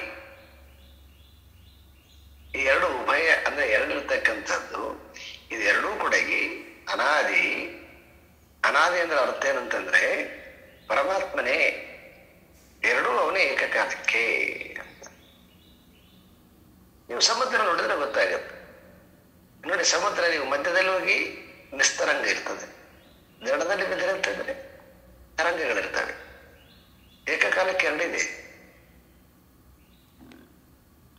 ಒಳಗಡೆ ಹೋದ್ರೆ ತರಂಗ ಇಲ್ಲ, ಅಲ್ಲಿ ಯಾವುದಿಲ್ಲ. ದಡದಲ್ಲಿ ಮಾತ್ರ ಎಲ್ಲ ಅನೇಕ ರೀತಿಯಾಗಿರ್ತಕ್ಕಂತಹ ತರಂಗಗಳು. ಹಾಗೆ ಕೇವಲ ಇಂದ್ರಿಯಜನ್ಯ ಜ್ಞಾನದಿಂದ ನೋಡಿದಾಗ ನಮಗೆ ಈ ತರಂಗ ರೂಪದಲ್ಲಿ ಅನೇಕ ರೀತಿಯಾಗಿರ್ತಕ್ಕಂತಹ ಭಿನ್ನತೆಗಳು, ಅನೇಕ ರೀತಿಯಾಗಿರ್ತಕ್ಕಂಥ ವಿಧವಾಗಿರ್ತಕ್ಕಂತಹ ವಿವಿಧತೆ ಎಲ್ಲ ಕಾಣಿಸ್ಕೊಳ್ತಾ ಇದೆ. ನಾನ್ ಬೇರೆ, ನೀನ್ ಬೇರೆ, ಕಣ್ಣು ಬೇರೆ, ಕಾಲು ಬೇರೆ, ಕಿವಿ ಬೇರೆ, ಪ್ರಾಣಿ ಬೇರೆ, ಪಕ್ಷಿ ಬೇರೆ, ಎಲ್ಲ ಏನೆಲ್ಲ ಜಗತ್ತು ಕಾಣಿಸ್ತಿದೆ, ಕಲ್ಲು ಮಣ್ಣು ಇಡೀ ಇಟ್ಕೊಂಡು ಎಲ್ಲನ್ನೂ ಕೂಡ.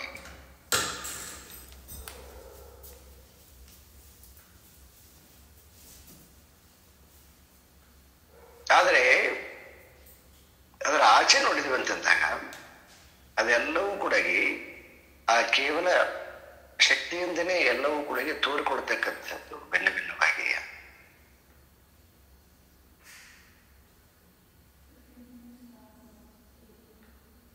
ಇದು ಶ್ಲೋಕ ನಮಗೆ ಸ್ಪಷ್ಟವಾಗಿ ಅರ್ಥ ಆಯ್ತಂತಂದ್ರೆ ಅವಾಗ ಇಲ್ಲಿ ನಮಗೆ ಒಂದೇ ಸಮಸ್ಯೆ ಇರ್ತಕ್ಕಂಥದ್ದು ಏನಂತಂದ್ರೆ ಈ ಅಜ್ಞಾನ ಅಂತಕ್ಕಂಥದ್ದು. ಈ ಅಜ್ಞಾನವನ್ನ ನಾವು ತೆಗೆಯೋದಿಲ್ವೋ? ಅಜ್ಞಾನ ಅಂತಂದ್ರೆ ಮಿಥ್ಯಾಜ್ಞಾನ ಅಂತ. ಮಿಥ್ಯಾಜ್ಞಾನ ಅಂತಂದ್ರೆ ತೋರ್ತಕ್ಕಂಥದ್ದು ಅಂತ, ಖುಷಿಯಾಗಿ ತೋರ್ತಕ್ಕಂಥದ್ದು. ಇಲ್ಲದೆ ಇರ್ತಕ್ಕಂಥದ್ದು ತೋರುತ್ತೆ ಅಂತ. ನಿನ್ನೆ ದಿನ ಶ್ರೀ ಅರವಿಂದ್ ಅವರು ಒಂದು ಡಿಸ್ಕಷನ್ ನಡೀತಿತ್ತು. ಅವರು ಆ ಡಿಸ್ಕಷನ್ ಅಲ್ಲಿ ಅವರು ಹೇಳ್ತಾ ಬಹಳ ಚೆನ್ನಾಗಿ ಅದನ್ನು ವಿವರಣೆ ಕೊಟ್ಟಿದ್ದಾರೆ. ಪ್ರಕೃತಿ ಮಾತೆ ನಮಗೇನಂತ ಕರಿತೀವಿ? ಪ್ರಕೃತಿಯನ್ನ ಅಜ್ಞಾನ ಅಂತ ಕರಿತೀವಿ ನಾವು. ಆದ್ರೆ ಅವರು ಬರೀತಾರೆ ಅದರಲ್ಲಿ ಬಹಳ ಚೆನ್ನಾಗಿ, ಪ್ರಕೃತಿ ಅಂತಕ್ಕಂಥದ್ದು ಅಜ್ಞಾನದ ಒಂದು ಮುಸುಕು ಹಾಕಿಕೊಂಡಿರ್ತದೆ. ಅದು ಅಜ್ಞಾನ ಇಲ್ಲ, ಅದರದ್ದು ಸ್ವರೂಪ ಜ್ಞಾನನೇ ಇದೆ. ಆದ್ರೆ ಮುಂದುಗಡೆ ಅದು ಏನಾಗಿದೆ ನಮಗೆ ಅಂದ್ರೆ ನಮಗಂತಂದ್ರೆ ಇಂದ್ರಿಯದಿಂದ ನೋಡೋರಿಗೆ ನಮಗೆ ಅದು ಅಜ್ಞಾನದಿಂದ ಪ್ರವಹಿಸುವಂತೆ ಕಾಣಿಸ್ತಾ ಇದೆ. ಯಾರು ಈ ಮುಸುಗನ್ನ ಅಂದ್ರ ಮುಸುಗು ಅಂತಂದ್ರೆ ಪ್ರಕೃತಿ ಹಾಕೊಂಡಿಲ್ಲ, ಇಂದ್ರಿಯ ಜ್ಞಾನದಿಂದ ಯಾರು ನಾವು ಲಿಮಿಟ್ ಆಗಿರ್ತೀವೋ ನಾವು ಈ ಲಿಮಿಟ್ ಅನ್ನು ತೆಗೆದಿವಿ ಅಂತಂದ್ರೆ, ಅವಾಗ ಮುಸುಗನ್ನು ತೆಗೆದ್ಬಿಟ್ಟು ಅಂತಂದ್ರೆ ಪ್ರಕೃತಿನ ಜ್ಞಾನ ಸ್ವರೂಪನೇ, ಪುರುಷನ ಜ್ಞಾನ ಸ್ವರೂಪನೇ.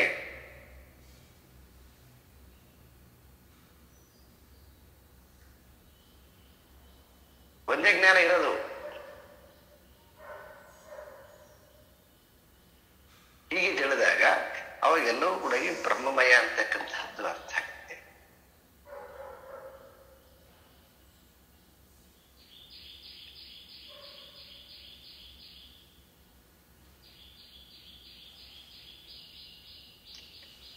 ಇಷ್ಟನ್ನ ಹೇಳ್ಬಿಟ್ಟು ಈಗ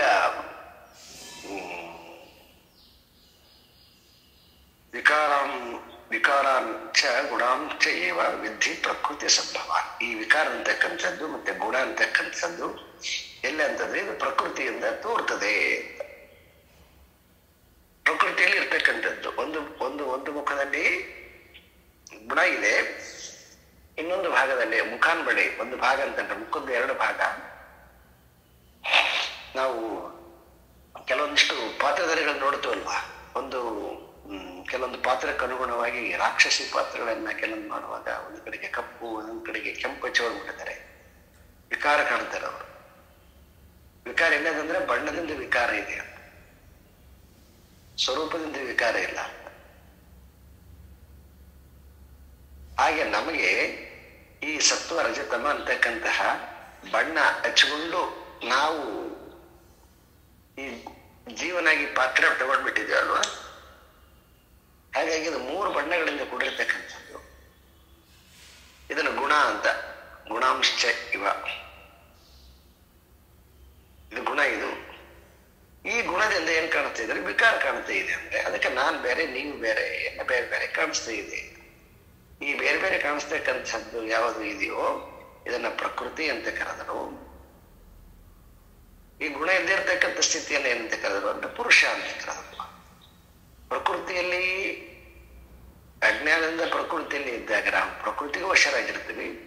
ಯಾವಾಗ ನಾವು ಪ್ರಕೃತಿಯನ್ನ ದಾಟ್ತೀವಿ ಅವಾಗ ನಾವು ಪರಮಾತ್ಮ ಸ್ವರೂಪರಾಗ್ತೀವಿ.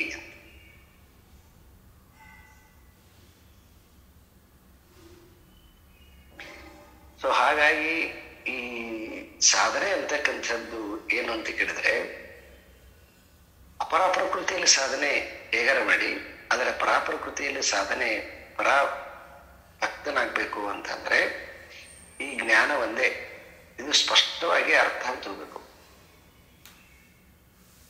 ಜ್ಞಾನ ಒಂದು ಸರಿಯಾಗಿ ಅರ್ಥ ಆಗಿಬಿಟ್ರೆ ಅದೇ ಸಾಧನೆ, ಮತ್ತೆ ಸಾಧನೆ ಅಂತಕ್ಕಂಥದ್ದು ಇಲ್ಲ. ಆದ್ರೆ ಜ್ಞಾನ ಅಂತಕ್ಕಂಥದ್ದು ಹೆಂಗೆ ಆಗ್ಬೇಕಂದ್ರೆ ಅದು ವಿಜ್ಞಾನ ಆಗ್ಬೇಕು. ವಿಜ್ಞಾನ ಅಂತಂದ್ರೆ ಕೇವಲ ಶಾಸ್ತ್ರಜ್ಞಾನವಾಗದೆ ನಮ್ಮ ಅನುಭವಜನ್ಯ ಆಗ್ಬೇಕು. ನಮ್ಮ ಅನುಭವಜನ್ಯ ಆಗ್ಬೇಕದು. ಒಂದ್ಸಾರಿ ಅನುಭವಜನ್ಯ ಜ್ಞಾನ ಆಯಿತು ಅಂತಂದಾಗ, ಯಾಕಂದ್ರೆ ಇಡೀ ನಮ್ಮ ಜೀವನ ನೋಡಿದ್ವಿ ಅಂತಂದ್ರೆ ನಮ್ಮ ಇಡೀ ಜೀವನ ಇವತ್ತೇನ್ ಮಾಡಕ್ ಹಚ್ಚುವೋ ನಮ್ಮ ಬುದ್ಧಿ ಅಂದರೆ ನಮ್ಮ ಜೀವನ ಮಾಡಕ್ ಹಚ್ಚು. ಇದು ಸರಿ, ಇದು ತಪ್ಪು, ಇದು ಇದು ಇದು ಇದು ಸಂಪಾದನೆ, ಇದು ಹಾಳಾಗ್ತಕ್ಕಂಥದ್ದು, ಇದೆಲ್ಲ ಏನು ಬುದ್ಧಿಯಿಂದ ಇದೆಲ್ಲ ಸಂಸಾರವನ್ನು ಮಾಡಕ್ ಹಚ್ಚಿವಿ. ಹಾಗಾಗಿ ಅದಷ್ಟು ಸತ್ಯವಾಗಿ ಕಾಣಿಸ್ತಾ ಇದೆ ಅದು. ಯಾಕಂದ್ರೆ ಇಡೀ ಮನುಷ್ಯನ ಇಡೀ ಶಕ್ತಿ ಇರ್ತಕ್ಕಂಥದ್ದು ಬುದ್ಧಿಯಲ್ಲಿ. ಈಗ ಬುದ್ಧಿಯಲ್ಲಿ ತಿಳ್ಕೊಂಡ್ಬಿಟ್ಟಿದೆ ಇದು. ಈಗ ಆ ಬುದ್ಧಿಯಿಂದ ನಾವು ಈಗ ಶಾಸ್ತ್ರವನ್ನ ಕೇಳ್ತಾ ಇದ್ದೀವಿ ಜ್ಞಾನದಿಂದ. ಈ ಜ್ಞಾನ ಏನಾಗ್ಬೇಕಂದ್ರೆ ಬುದ್ಧಿಯಲ್ಲಿ ಸ್ಥಿರವಾಗಬೇಕು. ಯಾವಾಗ ಬುದ್ಧಿಯಲ್ಲಿ ಸ್ಥಿರವಾಯ್ತು ಅಂದ್ರೆ ಅವಾಗ ಆ ಬುದ್ಧಿಯಿಂದ ನೋಡಕ್ ಬರ್ತದೆ, ನಮಗೆ ಸುಬುದ್ಧಿಯಿಂದ ನೋಡಕ್ ಬರ್ತದೆ, ಜ್ಞಾನ ಬುದ್ಧಿಯಿಂದ ನೋಡಕ್ ಬರ್ತದೆ. ಅದಕ್ಕೆ ವಚನಕಾರರು ತುಂಬಾ ಚೆನ್ನಾಗಿ ಹೇಳಿದರು, ಅರಿತೊಡೆ ಶರಣ, ಮರೆತೊಡೆ ಮಾನವ ಅಂತ. ಯಾವಾಗ ಈ ಜ್ಞಾನ ಬಂತದೋ ಅವಾಗ ನೀನು ಶರಣ ಸ್ವರೂಪ ಅಂತ, ಜ್ಞಾನ ಸ್ವರೂಪ ನೀನು. ಮರು ಯಾವಾಗ ಬರ್ತದೋ ಅವಾಗ ನೀನು ಮನುಷ್ಯ ಏಕಕಾಲಕ್ಕೆ ಎರಡನೇ ಮಾಡ್ಬೋದು. ಎಲ್ಲಿ ಮರು ಅದ ಅಲ್ಲಿ ಮನುಷ್ಯರಾಗ್ತೀವಿ, ಎಲ್ಲಿ ಜ್ಞಾನ ಅದ ಅಲ್ಲಿ ನಾವು ಪರಮಾತ್ಮ ಸ್ವರೂಪರಾಗ್ತೀವಿ.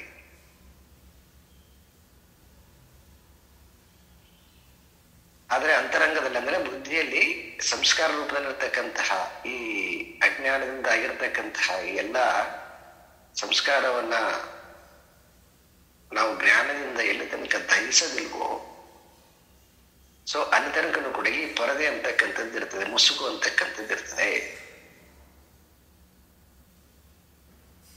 ಹೆಂಗ ತಾಯಿ ತನ್ನ ಮಗುವನ್ನ ಒಮ್ಮೊಮ್ಮೆ ಎದುರಿಸ್ಬೇಕಂತೇಳಿ ಮುಸುಕು ಹಾಕೊಂಡು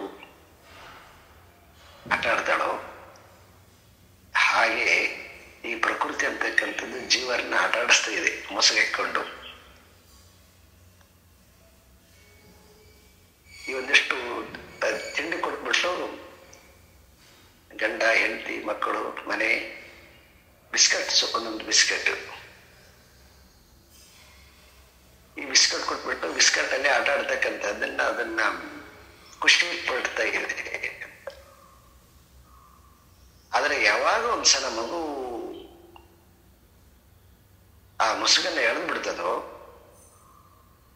ಅವಾಗ ಆ ಜ್ಞಾನ ಸ್ವರೂಪವಾಗಿರ್ತಕ್ಕಂಥ ಪರಮಾತ್ಮನೇ ಜಗತ್ತಾಗಿದ್ದಾನೆ ಅಂತಕ್ಕಂಥದ್ದು ಗೊತ್ತು.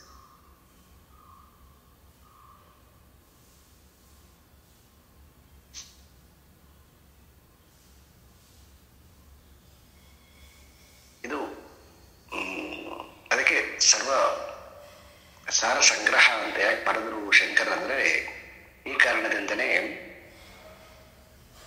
ಇಡೀ ನಮ್ಮ ಮೂಲ ಸಮಸ್ಯೆ ಇರ್ತಕ್ಕಂತಹದ್ದು ಈ ಮುಸುಗಲ್ಲಿ. ಆ ಮುಸುಗನ್ನ ಅರಿತಕ್ಕಂತಹದ್ದು ಖಡ್ಗ ಯಾವುದು ಅಂತಂದ್ರೆ ಅದು ಜ್ಞಾನ. ಮತ್ತೆ ಇದು ಎಷ್ಟು ಕಠಿಣ ಅಂತಂದ್ರೆ ಅರ್ಥ ಏನಂತಂದ್ರೆ ಎಲ್ಲಿ ತನಕ ನಮಗೆ ಸ್ಪಷ್ಟವಾಗಿ ಇದು ಜ್ಞಾನ ಆಗದಿಲ್ವೋ ಅಲ್ಲಿ ತನಕ ಇದು ಕಠಿಣವಾಗಿ ಕಾಣಿಸ್ತದೆ, ಮತ್ತೆ ಇದು ಗೊತ್ತೂ ಆಗೋದಿಲ್ಲ, ಅಷ್ಟು ಕನ್ಫ್ಯೂಸ್ ಆಗಿಬಿಡ್ತದೆ.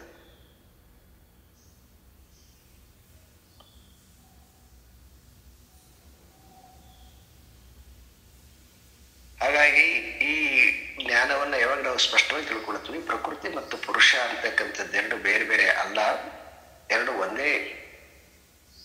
ಒಂದೇ ಮುಖದ ಎರಡು ಭಾಗಗಳು. ಮತ್ತೆ ಇಲ್ಲಿ ಎಲ್ಲವೂ ಕೂಡ ಅವನಿಚ್ಛೆಯಿಂದ ನಡೀತಿದೆ ಅಂತಕ್ಕಂಥದ್ದು ಯಾವಾಗ ಸ್ಪಷ್ಟವಾಗುತ್ತೆ ಅವಾಗ ನಿಶ್ಚಿಂತನಾಗಿಬಿಡ್ತಾನೆ ಮನುಷ್ಯ. ಈಗ ನೋಡಿ, ಸುಮ್ಮನೆ ಒಂದು ಸಂಗತಿಯನ್ನ ನೋಡಿ, ಈ ವರ್ಷ ಜನಗಳಿಗೆ ಯಾರು ಹೇಳಿದರು ಎಲ್ಲರಿಗೂ ಕುಂಭಮೇಳಕ್ಕೆ ಹೋಗ್ಬೇಕು ಅಂತಕ್ಕಂಥದ್ದು ಇಚ್ಛೆ ಹೇಗೆ ಬಂತು? ನಮ್ಮ ದೇಶದಲ್ಲಿ 140 ಕೋಟಿ ಜನಸಂಖ್ಯೆ ಇದೆ. ಈ 140 ಕೋಟಿ ಜನಸಂಖ್ಯೆಯಲ್ಲಿ ಹತ್ತತ್ರ ದೇಶದ ಅರ್ಧದಷ್ಟು ಜನ, 70 ಕೋಟಿ ಜನ, ನಾನು ಸ್ವಲ್ಪ ಜಾಸ್ತಿ ಹೇಳ್ತಿದ್ದೀನಿ ಕಂಪೇರ್, ಇನ್ನು 70 ಕೋಟಿ ಬಂದಿರ್ಲಿಕ್ಕಿಲ್ಲ, 50 ಕೋಟಿ ಅಂತ ಕ್ರಾಸ್ ಆಗಿದೆ, ಇನ್ನು 3-4 ದಿವಸ ಇದೆ. ಯಾರು ಹೇಳಿದ್ರು ಇವರಿಗೆಲ್ಲ?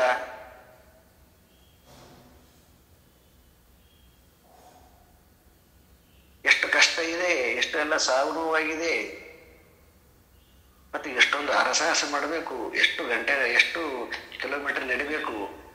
ಇನ್ನು ಕೆಲವೊಬ್ಬರಂತೂ ಕೂಡ ಒಂದೊಂದು ದಿವಸ 2 ದಿವಸ ಬರೀ ರೋಡಲ್ಲಿ ನಿಂತುಕೊಂಡಿದ್ದಾರೆ, ಟ್ರಾಫಿಕ್ ಅಲ್ಲಿನೇ. ಇಷ್ಟು ಎಲ್ಲನೂ ರಿಸ್ಕ್ ತಗೊಂಡು ಯಾಕೆ ಹೋಗ್ತಾ ಇದ್ದಾರೆ? ಯಾರು ಇನ್ವೈಟ್ ಮಾಡಿದ್ದು? ಬಸ್ ಹಿಡ್ಕೊಂಡು, ವೆಹಿಕಲ್ ಹಿಡ್ಕೊಂಡು ಹೆಂಗ ಕೆಲವೊಂದು ರಾಜಕೀಯ ಪಕ್ಷಗಳು ಜನರನ್ನು ಸೇರ್ಸಕ್ ಮಾಡ್ತಾರೆ ನೋಡಿ, ಹಾಗೆ ಯಾರಾದ್ರೂ ಇನ್ವೈಟ್ ಮಾಡಿದ್ದ?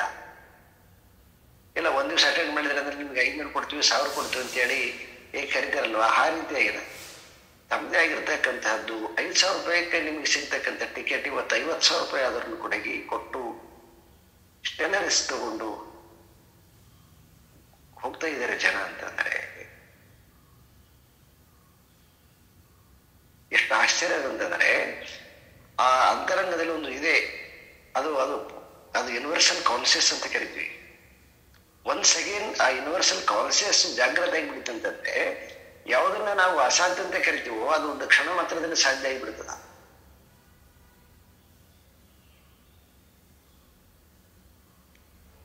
ಇದರಿಂದ ಏನ್ ತೋರಿಸುತ್ತೆ ಅಂತಂದ್ರೆ, ಯಾವುದು ನಮಗೆಷ್ಟು ಎಷ್ಟು ನಿಶ್ಚಿಂತವಾಗಿರ್ಬೋದು. ಯಾವುದೋ ಏನು ನಮ್ಮ ಧರ್ಮ ಹಾಳಾಗತ್ತೆ, ನಮ್ಮ ಸಂಸ್ಕೃತಿ ಹಾಳಾಗತ್ತೆ ಅಂತ ಕೆಲವೊಬ್ಬರೆಲ್ಲ ಅದನ್ನೇ ಒಂದು ದೊಡ್ಡದು ಮಾಡ್ತಾರಲ್ವಾ, ಸರಿ ಅದು. ಆದ್ರೆ ಅದೆಲ್ಲದಕ್ಕೂ ಕೂಡ ಈಗ ಒಂದ್ಸಲ ಪ್ರಕೃತಿ ತಾನು ಜಾಗೃತ ಆಗಿಬಿಡುತ್ತೆ ಅಂದ್ರೆ ಅಸಾಧ್ಯವಾಗಿರ್ತಕ್ಕಂಥದ್ದನ್ನು ಕೂಡ ಸಾಧ್ಯ ಮಾಡತಕ್ಕಂಥ ಶಕ್ತಿ ಇದೆ. ಯಾಕೆ ಅಂತಂದ್ರೆ ಅದು ಜ್ಞಾನ ಸ್ವರೂಪವಾಗಿರ್ತಕ್ಕಂಥ ಪರಮಾತ್ಮನೇ. ಇದು ಶಾಶ್ವತವಾಗಿರ್ತಕ್ಕಂಥದ್ದು. ಈ ಭಾರತೀಯ ತತ್ವಶಾಸ್ತ್ರ ಇದು ಯಾರು ಎಷ್ಟು ಸಾರಿ ದಾಳಿ ಮಾಡಿದ್ರು ಕೂಡ ಸ್ವಾಮಿ ವಿವೇಕಾನಂದರು ಇದರ ಮೇಲೆ ಬಹಳ ದೊಡ್ಡ ಉಪನ್ಯಾಸ ಮಾಡಿದ್ದಾರೆ. ಸುಮಾರು ಯುಕೆನಲ್ಲಿ ಒಂದು 2000 ಇತಿಹಾಸಗಳನ್ನು ತಗೊಂಡು 2000 ವರ್ಷಗಳಲ್ಲಿ ಯಾವ್ಯಾವ ಸಂಸ್ಕೃತಿಗಳ ನಾಶವಾಗಿದ್ದಾವೆ, ಆದ್ರೆ ಎಷ್ಟು ಬಾರಿ ಪರಕೀಯರು ದಾಳಿ ಮಾಡಿದಾಗಲೂ ಕೂಡ ಸಂಪತ್ತು ನಾಶ ಆಗಿರ್ಬೋದು, ಆದರೆ ಸಂಸ್ಕೃತಿ ಮಾತ್ರ ನಾಶವಾಗದೆ ಅಧ್ಯಾತ್ಮ ನಾಶವಾಗಿರ್ತಕ್ಕಂಥದ್ದು. ಸಂಸ್ಕೃತಿಯನ್ನ ಸ್ವಲ್ಪವೂ ಕೂಡ ಕಳೆದುಕೊಳ್ಳದಿರ್ತಕ್ಕಂಥದ್ದು ಯಾವುದಂದ್ರೆ ಅದು ಭಾರತ. ಹಾಗಾಗಿ ಇದು ಸನಾತನವಾಗಿರ್ತಕ್ಕಂಥದ್ದು, ಸತ್ಯವಾಗಿರ್ತಕ್ಕಂಥದ್ದು, ಇದು ನಾಶವಾಗದೇ ಇರತಕ್ಕಂಥದ್ದು. ಈ ತತ್ವವನ್ನು ನಾವು ಇನ್ನಷ್ಟು ವಿಚಾರಪೂರ್ವಕವಾಗಿ ತಿಳಿದಾಗ ಮಾತ್ರ ಅವಾಗಿಂತ ಎಲ್ಲ ದ್ವಂದ್ವಗಳಿಂದ ನಮ್ಮ ಮನಸ್ಸು ಮುಕ್ತವಾಗಿ ಆ ಆತ್ಮಾನಂದದಲ್ಲಿ ಸದೃಢವಾಗಿ ನಿಲ್ಲಲಿ, ಅಂತಹ ಸತ್ಯ ಜ್ಞಾನ ನಮಗೆ ಗೋಚರ ಆಗಲಿ ಅಂತ ಹೇಳ್ತಾ,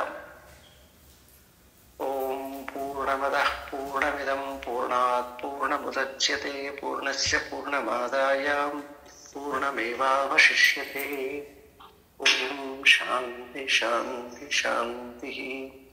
ಹರಿ ಓಂ ಶ್ರೀ ಗುರುಭ್ಯೋ ನಮಃ. ಹರಿ